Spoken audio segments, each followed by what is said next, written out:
Rafa is our introduction to the soldier in this installment of Borderlands. Rafa is a charming, devil-may-care jack-of-all-trades. He is a Swiss Army knife on legs, straight out of the Tediore playbook. You know, it's all about versatility, all about mobility, all about getting the job done.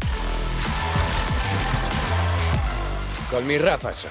If Vex was a triangle, Rafa is a hexagon. If we look at his overall silhouette, he is defined pretty loosely. He's got a casual fit. His prosthetic legs were part of his transition during his time in the Tediore army, but the real silhouette marker are the exo arms that are attached to his back.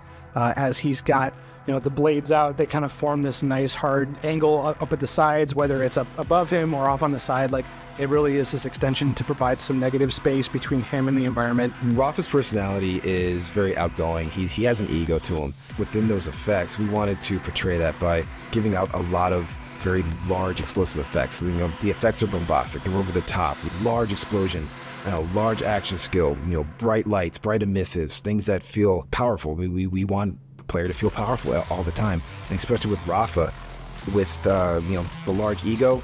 Boom, it's going to have large effects. We wanted to take this big dive into, making him feel really cool. All right, let's dive into these greens. Let's dive into these, nice cobalt aesthetics with, some little complementary browns and yellows. Like, he is a bit more reserved. He's not super flashy when it comes to needing all these crazy color pops, but, he is loud when he comes on the battlefield. Rafa's face and the personality there, it was contentious. We really had a difficult time figuring out how to make him expressive, how we wanted players to, interact with him. And the choice that we ended up making was to let the player decide.